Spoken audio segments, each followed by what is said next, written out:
I slid onto the white-painted wooden chair, its familiar creak echoing through the kitchen I'd once called home.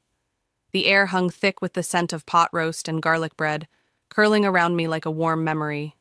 Across the table sat my parents, Robert and Susan, their faces etched with lines I swore weren't there last year. My twin brothers, Ethan and Jacob, sprawled in their seats, all lanky limbs and restless energy at 25. The table was simple, chipped plates, a faded tablecloth. But it was ours. Or it used to be. Tonight, the clatter of forks felt too loud, the dim light from the overhead bulb too harsh. I speared a piece of roast, the juices pooling on my plate, and let the aroma pull me back. Family dinners, they'd been my anchor, Friday nights with Mom's cooking, Dad's quiet grumbles about work, the boys bickering over the last roll. I'd sit there, the eldest at 32, soaking it in, believing this was where I belonged. But tonight, something shifted. Ethan's smirk caught my eye, sharp and knowing. Jacob leaned back, arms crossed, his gaze flickering with something I couldn't place. My stomach tightened. Susan cleared her throat, her voice slicing through the haze, carefully composed.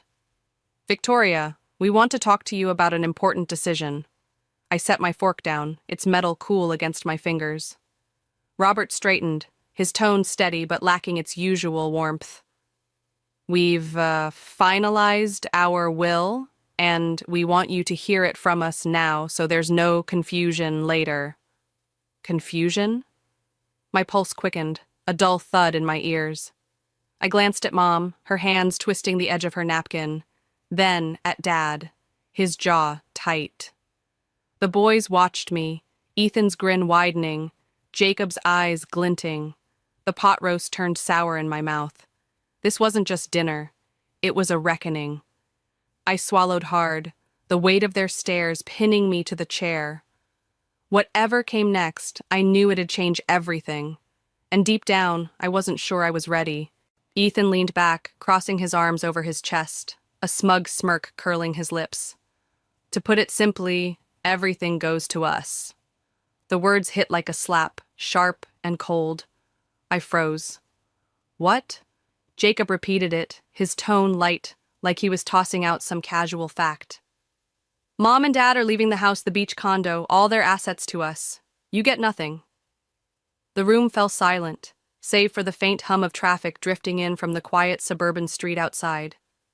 My fork clattered against the plate, a jarring sound that snapped me back.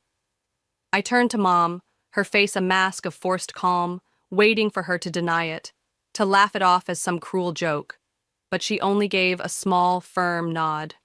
"We think this is for the best," she said, her voice tight, her fingers clutching that damn napkin like a lifeline.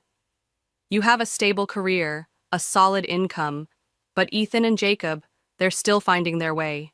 They need more support." Support? Pain surged through my chest, hot and jagged, twisting with a rising anger I couldn't choke down. I'd paid over half their mortgage for years, covered medical bills when Dad's insurance fell short, sent cash to Ethan every time he flunked a semester, to Jacob when he needed a new laptop for his latest scheme. And now this? I turned to Dad, desperate for a crack in his resolve, some hint of hesitation. But he just stared at his water glass, avoiding me, his silence louder than any words.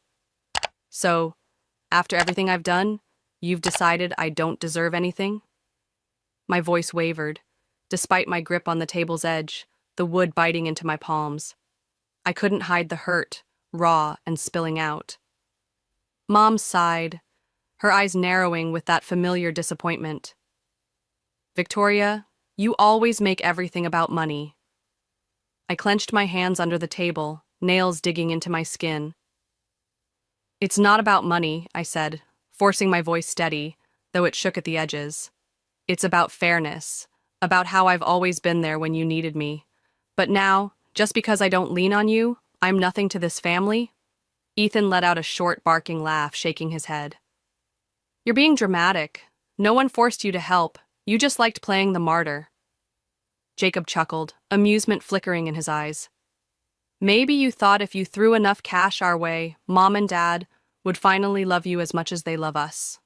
His words landed like a punch, stealing my breath.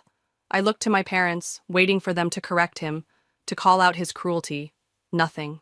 They sat there, mute, and in that silence, I understood. I wasn't their daughter, I was their bank, and they'd just cashed me out.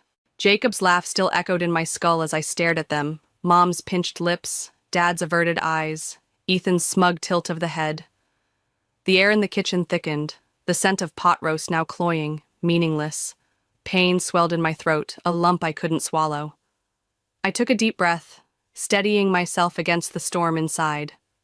"All right," I said, my voice even, though my heart pounded like a drum. "If that's your decision, then I have one of my own." Ethan raised an eyebrow, smirking. "Oh, and what's that?" I didn't answer him. I pushed my chair back, the scrape against the linoleum a jagged farewell. I stood, legs trembling but firm, and turned away from the table. Their faces blurred behind me, triumphant, stunned, silent. I walked toward the door, each step heavier than the last, the warmth of childhood dinners fading with every breath. No one stopped me, no one called my name. The door clicked shut, a sound so final it cut through the night. Outside, the crisp air stung my cheeks, a sharp contrast to the heat pulsing at my temples. I climbed into my car, hands shaking on the wheel. The radio stayed off. I needed the silence, craved it. Driving home, the suburban streets stretched endless and empty, headlights slicing through the dark. Why was I even surprised? Hadn't I always known, deep down, that I was their financial safety net, nothing more? For over a decade, I'd poured myself into them. Money, time, every ounce of care I had. And they'd taken it, every dime, then tossed me aside like an empty wrapper. Back in my apartment, I collapsed onto the couch, the cushions sinking under me. My hands still trembled as I unlocked my phone. The screen's glow harsh against the dim room. Their words replayed, cutting deeper with each loop. Ethan's taunt. "You liked playing the martyr." Jacob's jab. "Maybe you thought money would make them love you." And my parents' silence, the loudest betrayal of all. I'd done everything right, worked late nights, skipped vacations, sent checks when they called crying about bills. For what? To be erased from their future? The realization burned, bitter and clear. They didn't need me. They never had. Not as a daughter, not as Victoria, just as a paycheck. And I was done being that. The apartment felt different that night, smaller somehow, but mine. The couch creaked as I shifted, staring at my phone. The banking app glared back, numbers stark and unyielding. $1,900 every month to Mom and Dad for the mortgage. $1,200 more whenever Ethan or Jacob whined about rent or car payments. My heartbeat thudded in my ears, a steady rhythm of rage and exhaustion. I'd accepted this burden for years, called it duty, responsibility. But this was their choice. They'd made that clear at dinner. No one forced me to keep it up. My finger hovered over the screen. 1 second. 2. I pressed cancel. A notification popped up, cold and final. Recurring payments successfully stopped. A wave crashed over me. Anger, bitterness, but something else too. Relief, sharp and sudden, like a weight slipping off my shoulders. I set the phone down, sinking deeper into the couch, letting the silence settle. For the first time in a decade, I wasn't carrying them. Sleep didn't come. I lay awake, replaying the years, the vacations I'd skipped to cover their bills, the overtime I'd worked to fund Ethan's latest major switch, Jacob's influencer dreams, sacrifices I'd made, believing they mattered. But when I'd needed just one sign, one nod that I was enough, they'd given me nothing. The next morning, my phone buzzed relentlessly. Mom.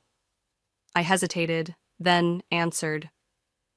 "Victoria, did you cancel this month's payment?" Susan's voice was sharp, worry masked with that old disappointment. I took a deep breath. Yes, Mom, because I realized I don't have to do this anymore. Silence stretched, heavy. What do you mean? She snapped. Family supports each other. You know we rely on that money for the bills. I clenched my jaw, keeping my voice steady. Mom, family only matters to you when I'm paying for it. I've helped for years, but I still don't mean anything to you. Her tone rose, accusing. You're being selfish, Victoria. Why are you acting this way? Just because of the will. Everything isn't about money. I laughed, dry and hollow. Not about money. I've been the one keeping this family afloat. If it's not about money, why don't you ask Ethan and Jacob to step up? More silence. I could see her face in my mind, angry, cornered. I can't believe you're acting like this, she finally said, cold. This isn't the Victoria I raised. I closed my eyes, the weight in my chest shifting. Mom, this is me. But you never really saw me. I hung up before she could reply, my thumb trembling over the screen. No tears, just clarity. I wasn't their ATM anymore, and for once that felt right. 2 days later, I trudged up the stairs to my apartment, the weight of work clinging to me like damp clothes. My key hovered over the lock, but something was wrong. The door wouldn't budge. I pressed my hand against the frame, fingers brushing a hard, cold surface. Industrial foam, sealing every crack, the handle encased in a solid, gray mass. My heartbeat slammed in my ears. This wasn't an accident. Someone had locked me out of my own home. I stepped back, breath shallow, and grabbed my phone. The hallway security camera app loaded slowly, too slowly. I fast-forwarded through the footage, eyes scanning the grainy blur, until there he was, Jacob, hunched in a hoodie and baseball cap, his stride unmistakable.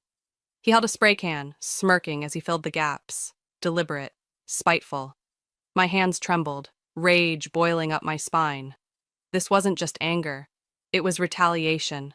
A line crossed into something darker. Without hesitation, I dialed the police. They arrived within the hour, flashlights cutting through the dim hall.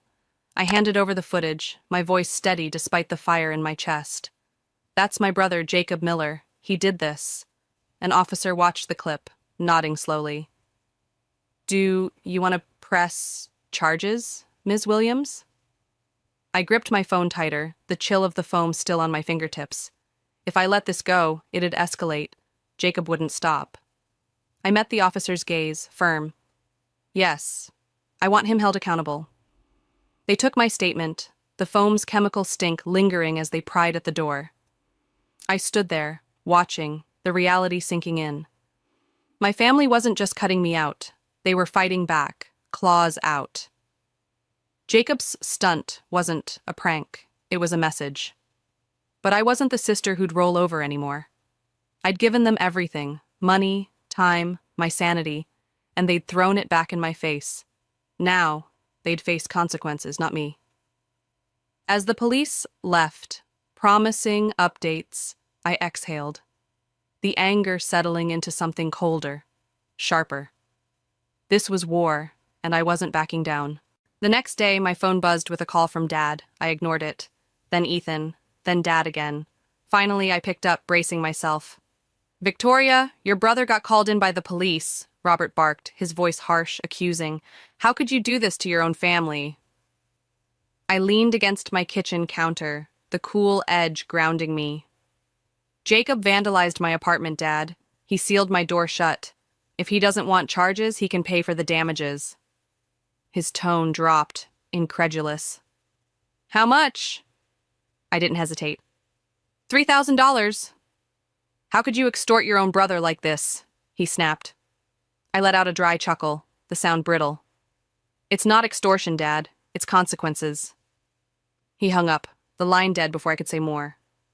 By morning, my account pinged.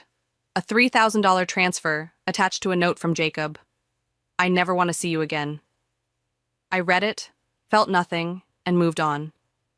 But the storm wasn't over. That afternoon, a message from my cousin popped up.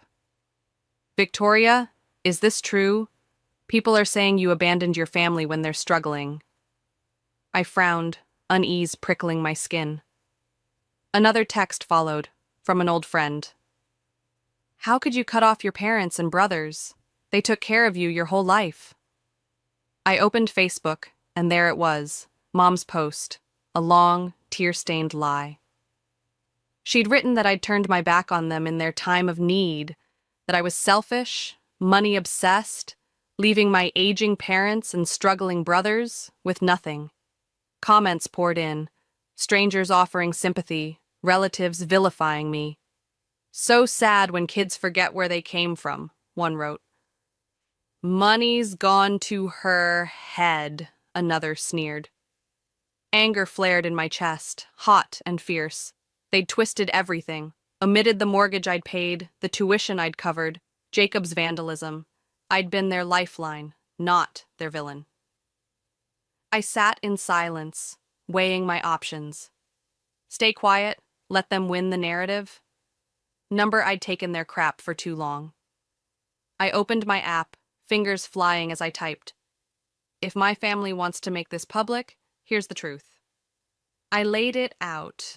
Every dollar I'd sent for 10 years, the $1,900 monthly mortgage, the cash for Ethan's cars, Jacob's schemes. I wrote about the will, the foam on my door, the police. I didn't turn my back on them, I finished. They never saw me as family unless I was paying. Now, I'm done. I hit post. Within hours, it exploded. Relatives messaging, shocked, asking questions. An aunt DM'd, "Did you really support them all those years?" Mom called, furious, her voice shaking. "Victoria, what the hell did you do?" I stayed calm, cool. "I told the truth, Mom. If you can tell your version, so can I." She sputtered, breathless. "You're humiliating us. Your father's ashamed to leave the house. Have you thought about Ethan and Jacob?" I gripped the phone tight. Did they think about me when Jacob trashed my home? When I was breaking my back for you all? Silence. Then, cold as ice. "You're destroying this family. Don't expect to come back." I took a deep breath. "Mom, you destroyed it, not me." I hung up, no regrets, just relief. After that call, they went silent. No more furious rants from Dad, no venomous texts from Ethan, no pleas from Mom. I'd lost them, or maybe I'd never had them. I blocked their numbers one by one, my thumb steady on the screen. The quiet that followed felt strange, unfamiliar, like a room I'd never stepped into. I set my phone down and walked to the balcony, the night breeze brushing my skin, cool and clean. The city hummed below, lights flickering, alive and indifferent. For the first time I breathed easy. Ethan's last text lingered in my mind. "You're a traitor." And Mom's parting shot, "You've changed." I whispered to myself, "No, I've just begun." The words settled, true and solid. I wasn't their doormat anymore, their endless ATM. I'd given them everything, money, years, pieces of myself, and they'd spat it back. Now, no more guilt trips, no late-night calls begging for cash. I was weightless, untethered, and it scared me how good it felt. I leaned against the railing, the metal cold under my palms, and thought about the house I'd grown up in. The kitchen, the pot roast dinners, they'd been a lie, a stage for their demands. I'd clung to that memory, thinking it meant love. But love doesn't drain you dry. They'd cut me from their will, their lives, expecting me to beg. Instead, they'd handed me freedom, raw and unasked for. I didn't need their approval, their crumbs of affection. I had me, Victoria, not their bank. The next morning, I woke to silence, no buzzing phone, no accusations. I made coffee, the drip steady, the mug warm in my hands. The apartment felt bigger, mine in a way it hadn't before.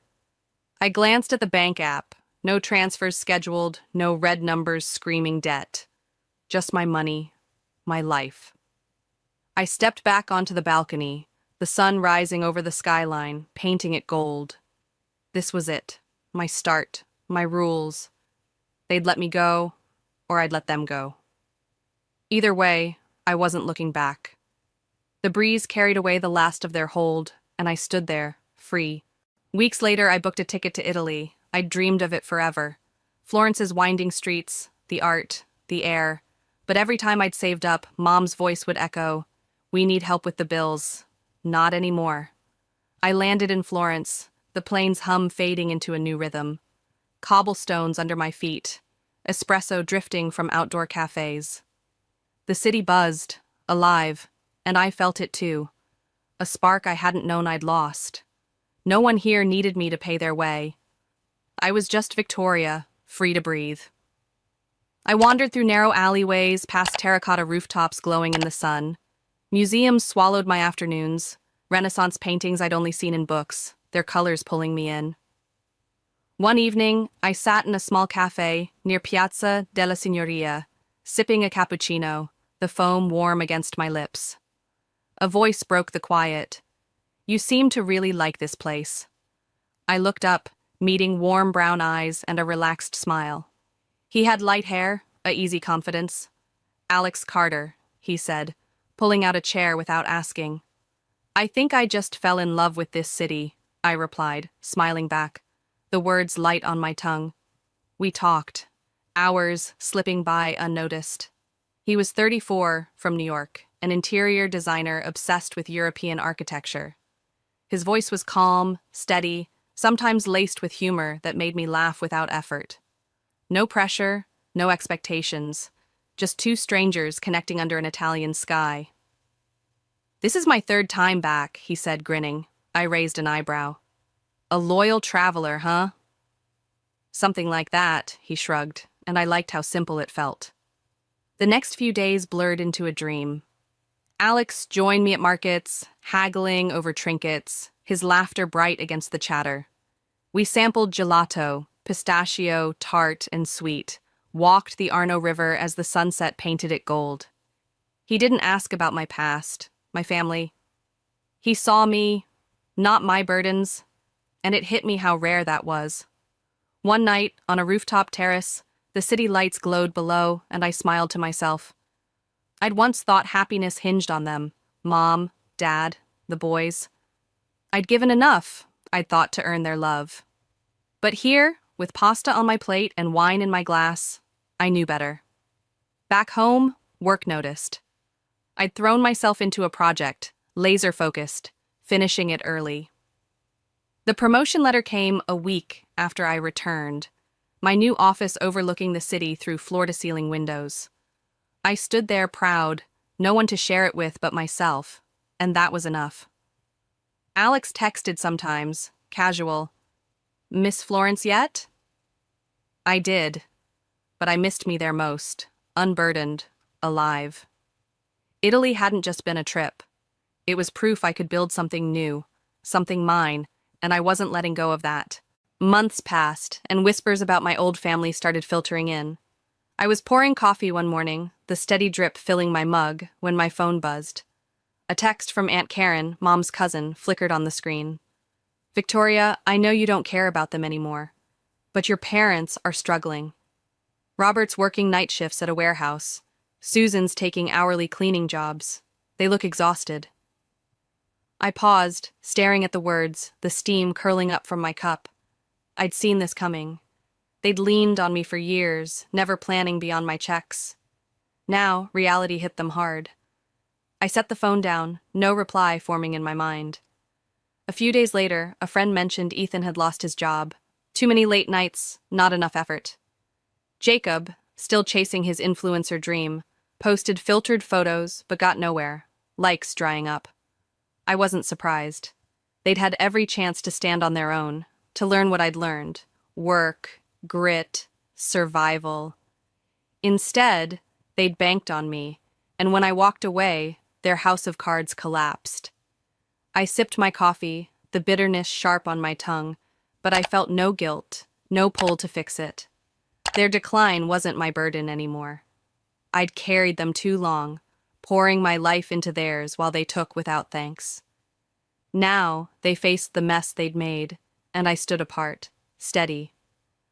The mug warmed my hands. the kitchen quiet except for the hum of the fridge. I'd built something here, my space, my peace, and they couldn't touch it. Karen's text lingered, a faint echo of their world, but it didn't pull me back. They'd chosen their path, just as I'd chosen mine, and I was done looking over my shoulder. Christmas loomed, and I'd once dreaded it, imagining an empty table, no calls from Mom, no chaos from Ethan and Jacob. But as December rolled in, I felt lighter. I decided to host, my apartment glowing with strung lights, the city twinkling beyond the balcony. Aunt Karen arrived first, her arms full of homemade cookies, their buttery scent mingling with pine from the small tree I'd set up. She hugged me tight, her voice soft against my ear. "I'm so proud of you, Victoria." I smiled, pouring her wine. "You are the only one who's ever said that." Friends trickled in, bringing laughter, bottles clinking, desserts piled high. The room buzzed with warmth. No forced chatter, no demands for cash to save the day. We ate, talked, the fire crackling in the corner, and I laughed more than I had in years of stiff family dinners. Karen caught my eye across the table, her gaze knowing. "I just wish they'd seen your worth before it was too late," she said, sipping her drink.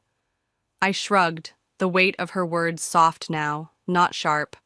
I don't need them to anymore. Later, as the clock struck midnight, I stepped onto the balcony, wine glass in hand. The city sprawled below, lights blinking like stars, the air crisp against my skin. I'd built this. Friends who stayed, a night that was mine. No invisible burdens dragging me down. Family wasn't blood, I realized, sipping the wine, its warmth spreading through me. It was love without strings, people who saw me, not my wallet. They'd cut me out thinking I'd crumble, but I'd found something better. Karen joined me, her coat pulled tight. "You're happy," she said, not a question. I nodded, the skyline glowing in my eyes. "Yeah, for me, not them." She squeezed my arm, and we stood there, the silence comfortable. This Christmas, my first without their shadow, wasn't lonely. It was full. Real. The laughter inside echoed out, a sound I'd earned. I'd let go, and it was the best gift I'd ever given myself, wrapped in lights and freedom. I sat in my armchair, wine glass cradled in my hands, the city lights reflecting off the window. Outside, cars hummed, people moved, the world spinning on, but in here, a stillness wrapped around me, soft and new. I'd once believed family was everything, blood, duty, sacrifice, no matter the cost. I told myself if I gave enough, emptied my pockets and my heart, they'd love me back, see me as more than their fix. But they never did, and that truth had carved me open. The will, the foam, the lies, they'd cut me out, a final stamp of my worth to them. Nothing, unless I paid. I'd thought it'd break me, leave me begging for their scraps. Instead, it freed me. I set the glass down, the clink sharp in the quiet. They'd handed me my life, raw and unshackled, and I'd taken it. No more late-night pleas, no guilt trips pulling me under. I could travel, laugh, breathe, choose me without apology. My eyes drifted to the phone, silent on the table, no missed calls, no echoes of their voices. Friends filled that space now, Karen's pride, Alex's easy smile from Florence. Family wasn't what I'd been born into, it was what I built, who stayed when I had nothing left to give. I stood, the room steady under my feet, and felt it. Power, mine alone.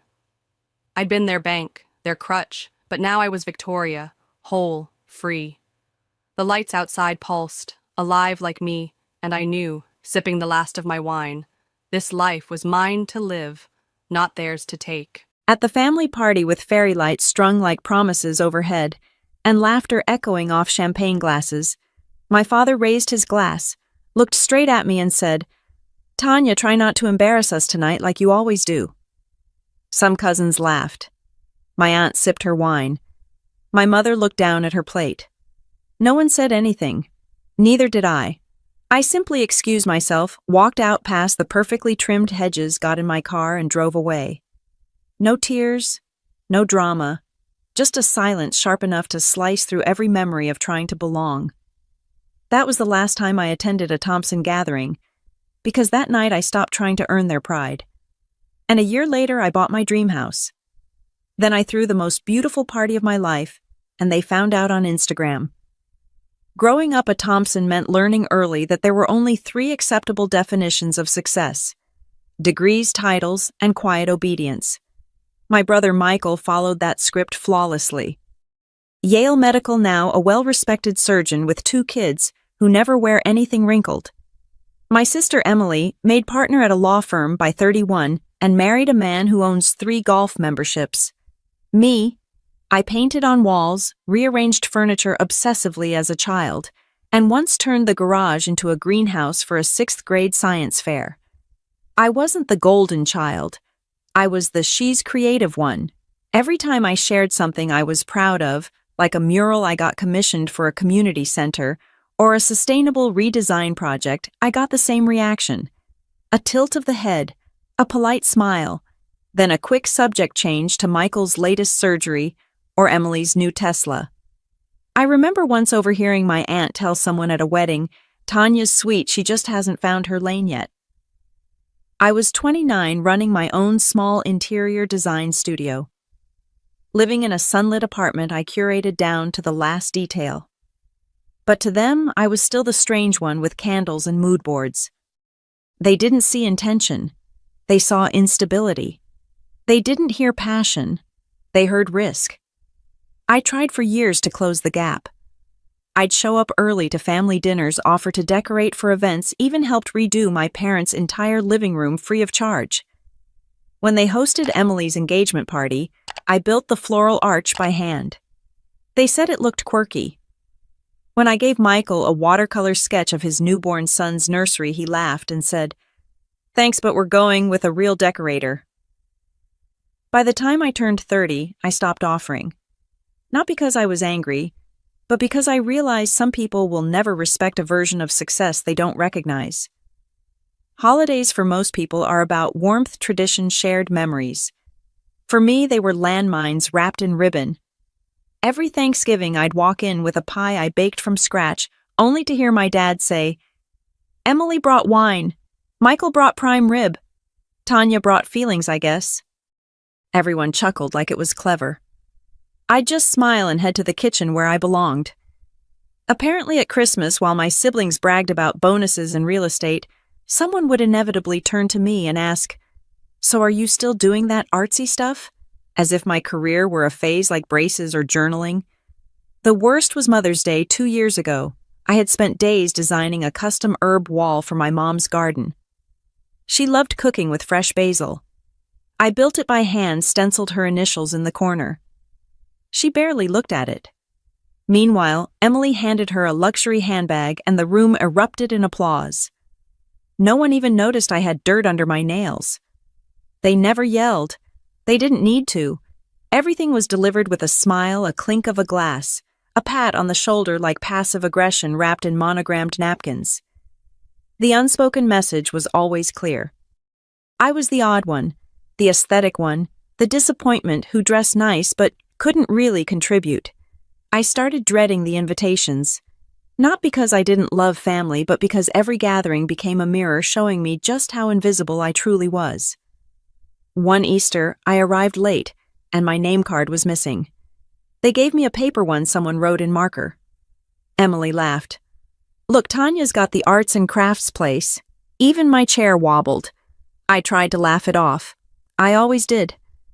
But with each smirk, each jab, something inside me dulled. It wasn't that I didn't belong. It was that they made sure I never forgot it. So by the time that anniversary party rolled around, the one where my father made that remark in front of 50 people, the damage wasn't sudden. It was slow, cumulative, like a canvas layered with so many insults it could no longer breathe. And that night, I finally stepped away from the painting. It was their 40th anniversary.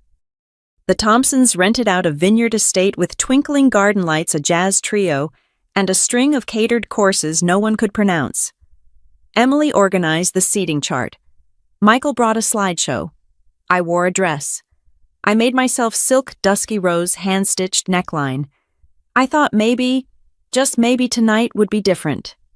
During dinner, Emily raised her glass and toasted our parents with practiced grace. Michael followed, quoting a philosopher I'd never heard of.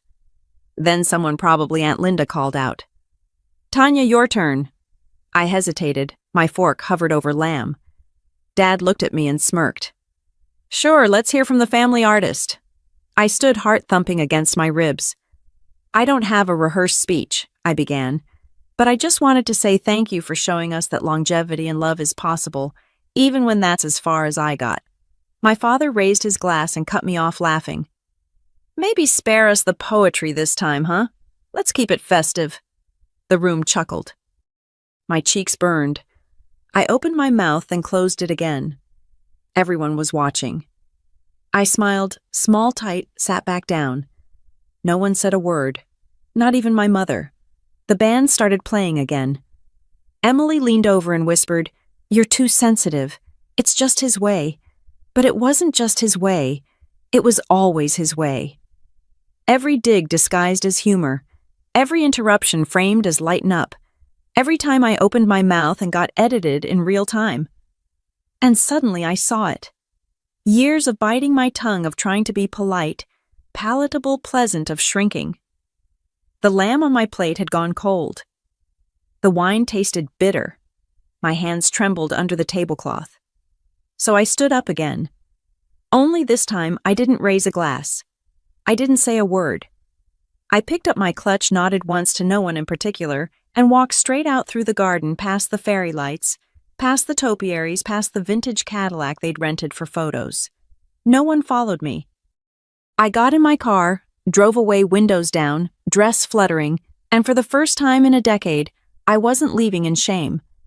I was leaving in silence. And silence, I realized, can be its own revolution. Part 4, The Vanishing Act That Built Me. After that night, I didn't make a dramatic announcement. No explosive group chat exit. No phone calls, just silence. I didn't attend Michael's daughter's recital. I missed Emily's charity gala. I skipped Thanksgiving, Christmas, even my mother's birthday brunch. At first there were texts. "Are you okay?" Then came the sarcasm. "Too busy for family now." Eventually, nothing. And that was the gift. Without the constant echo of their expectations, I finally had room to hear my own voice. I moved across the state to a small coastal town where no one knew the Thompson name. I rented a one-bedroom loft above a flower shop and took on small interior projects, quiet homes, thoughtful spaces. I started sketching again, not for clients, for myself. I spent mornings walking barefoot across hardwood floors, coffee in one hand, pencils in the other. The stillness felt strange at first, like wearing shoes on the wrong feet, but then it started to feel like truth. One day, an email arrived from an architecture studio in California. They had seen my work on a blog. Someone had posted photos of a sunroom I redesigned with floating light sculptures. "We're launching a wellness retreat," the email said. "Would you be open to leading the spatial concept?" I blinked at the screen, reread it twice. It wasn't a job offer. It was a doorway. That project became the heartbeat of my year. I poured myself into it. Every wood grain, every window angle, every choice designed for breathability and beauty. And when the retreat opened 6 months later, it was covered by Design Space magazine under the title Nature Reimagined, a living space that heals. They quoted me in the article, not Emily, not Michael, not my father, me. They asked what inspired the design, and I said I wanted to build something that made people feel like they belonged, even the quiet ones. With the project's success came a bonus. Not millions, but enough. Enough to stop renting. Enough to choose. I found it one Sunday morning in an architectural listing tucked in the corner of a paper catalog. A 2-story home tucked between pines with wraparound glass walls, a garden that caught fog like silk, and a studio room with skylights. It wasn't perfect, but it felt like possibility. I closed the deal, quietly unpacked in silence, hung my favorite print. You are allowed to take up space above the fireplace. No housewarming posts, no announcements, just a whisper to myself. You're not an embarrassment. You're a beginning. And then I started planning the party. I called it the gathering on the invitations. White linen cardstock with blind-pressed floral embossing hand, addressed in gold ink. No digital RSVP. No event page. Just an old-fashioned reply card tucked inside with one simple line. Let's celebrate what we build for ourselves. I mailed out 35 of them to friends I met through design school, past clients who became lifelong allies, and 2 mentors who never stopped believing I was more than the artsy one. None went to anyone named Thompson. I wasn't trying to be cruel.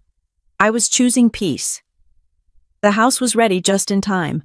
Honeyed wood floors, floor-to-ceiling windows, soft pendant lights that cast golden halos at dusk.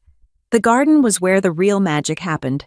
I hung string lights from cedar posts, scattered rose petals down the stone walkway, and set a long oak table under a linen canopy. Everything was curated with intention. Candles made from bergamot and amber floral arrangements, grown by a woman I met at the farmer's market, a live acoustic duo playing Norah Jones and soft jazz classics. The chef I hired served slow-roasted root vegetables, herbed lamb, and lavender creme brulee in handmade ceramic dishes. People arrived just before sunset. They stepped through the entryway with wide eyes, letting out quiet gasps as they saw the light pouring through the space. "This looks like a spread from Dwell," someone whispered. But no one said, "Did your dad help with this?" No one asked, "Where's the rest of the family?" Because these were people who knew my story, not the edited version served with wine and judgment, but the real one, the woman who was once called too dramatic, now standing in a home built entirely on her own terms. Later that night, after the toast, after the last song, after the second round of espresso martinis, my friend Sarah pulled me aside near the fire pit. "You realize this is your homecoming, right?" she said, smiling. I shook my head. "No," I whispered. "This is the first time I've ever arrived." Someone took a picture of me, then standing barefoot on the porch, the garden behind me glowing like something out of a dream, string lights wrapped around my wrist like bracelets of light. Sarah posted it the next morning with the caption, "She was never lost, just never allowed to lead." That photo, that caption, it lit the fuse. My DMs exploded. Old high school friends, college classmates, even my former art teacher commented, "You've always been magic, Tanya." But buried between the well wishes and confetti emojis were names I hadn't seen in months. Emily, Michael, Mom, and then Dad. They hadn't been invited, but they had seen everything. They saw it the next morning, the photo, the caption, the laughter in the comments. The kind of joy you can't fake. It didn't take long. The first message came from Mom. "I saw the pictures. The house looks expensive. Why didn't you tell us?" Then Emily, "You really planned a whole event and didn't think we might want to be there." Michael chimed in by tagging me in an old family photo with the caption, "Some people forget their roots." And Dad. He sent me a screenshot of Sarah's post with one sentence beneath it. "So this is who you are now." No question mark, just quiet accusation. I didn't answer, not out of spite, but because there was nothing left to explain. They hadn't asked about my life in over a year. Not once had they called to see how I was doing, where I was living, what I was building. But now that there were lights, flowers, applause, suddenly, I was theirs again. Their narrative couldn't hold me as the embarrassment anymore, and that made me dangerous. The next day, Emily posted a picture of a Thompson family dinner at a long table, smiling tightly, a caption underneath, "Some things money can't buy, real love, real connection." The comments poured in. "Aunt Linda, exactly. Family first, no matter what. Mom, we raised our kids with love. That hasn't changed. Michael, no egos here, just roots that don't break." I didn't comment. I didn't react, but someone else did. Sarah screenshot the entire thread and sent it to me with one word, performative. She wasn't wrong because it wasn't love, beatsy love, that made them respond. It was loss of control. For the first time, they weren't the narrators of my life, and they couldn't stand it. 3 days later, an email arrived from Dad. Short, cold, heavy. Subject, "Your choices." Message, "We saw everything. You embarrassed this family. You acted like we didn't exist. You made people think we don't love you. Maybe next time, you should think before putting on a show. You should know people are talking. People were talking, but not in the way he thought. I had just been asked to speak at a Women in Design conference in Seattle. My inbox was full of collaborations. A podcast host reached out asking for a feature. How to build a life that doesn't ask for permission. And while my family tried to rewrite the narrative in real time, I was living proof of a truth they couldn't bend. I didn't need to prove them wrong. I just needed to stop trying to be right for them. That evening I lit candles along the garden wall, sat under the stars with a glass of wine, and posted just one sentence to my story.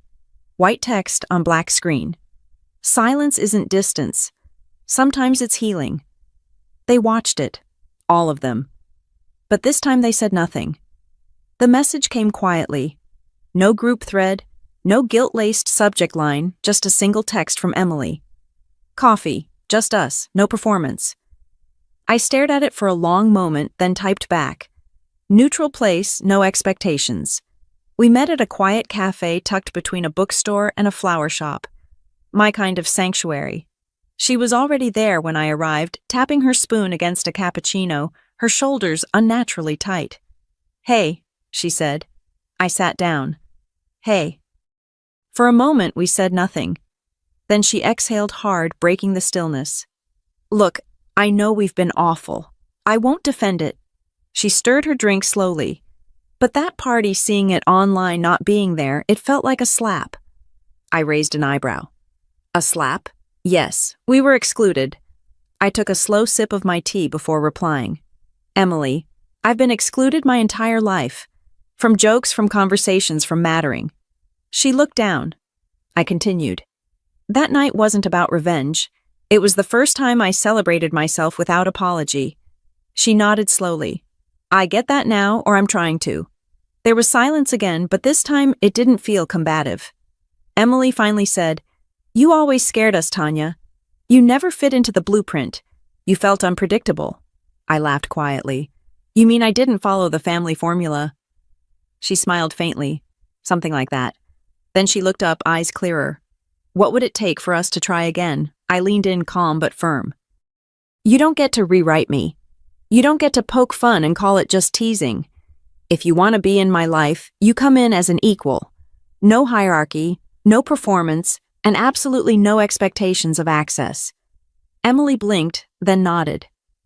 Okay, she whispered. That's fair. She didn't ask to see the house, didn't ask for introductions or invites or favors, just this. Can I try to do better? I looked at her for a long moment. You can try. It wasn't forgiveness. It wasn't closure, but it was real. And for the first time in years, I didn't feel like I had to shrink to be heard. 2 weeks later, I got an email from the editorial team at Dwell, a design publication I'd admired for years. They wanted to do a full feature. Women who build differently. I almost said no. Then I remembered how long I'd stayed small to make others feel big. I said yes. The interview was honest. I talked about leaving a life where I was constantly the footnote about designing homes not just for beauty, but for breath for people who had been made to feel like too much or not enough. They asked about inspiration. I didn't name names, but I did say this. Sometimes the places we leave shape us just as much as the ones we build. When the article came out, they used a photo of me standing barefoot in my studio, sunlight streaming through the skylight, paint smudges on my fingertips. The caption read, Tanya Thompson, 33. Built her space the way she lives deliberately and without asking for permission. It went quietly viral. Design clients reached out. Old professors sent notes of pride. Even a woman I once met at a networking event messaged, Your story helped me walk away from people who never clapped for me. And my family, they watched in silence. No more passive-aggressive posts. No more guilt-laced voicemails. Just the quiet realization that they no longer held the center of my orbit. That weekend, I hosted another dinner small. Intimate mentors, friends Sarah and Emily. She brought a bottle of wine and a simple bouquet of wildflowers. As we cleared the table that night, she lingered by my bookshelf, running her fingers across the spines. You know, she said. I think this is the first time I've seen you without armor. I smiled. That's because it's the first time I've felt safe without it. Later, after everyone left, I walked out into the garden barefoot again. The string light swayed gently. A soft wind danced across my collarbone. I didn't check my phone. I didn't need a headline. Just this space stillness and the knowing that I hadn't burned bridges. I'd simply built a better home where I no longer had to beg for a seat at the table. Because this time, I made the table. Tanya learned that true fulfillment comes from embracing her authentic self, not conforming to others' expectations. Years of her family's dismissive remarks taught her that their approval was conditional, tied to a narrow definition of success. By stepping away from their judgment, she discovered the power of silence and self-acceptance. Building her dream home and hosting a party on her terms showed her she didn't need their validation to thrive. Tanya's lesson was clear: living deliberately, without apology, creates a space where she belongs, free from the need to prove herself to those who never truly saw her.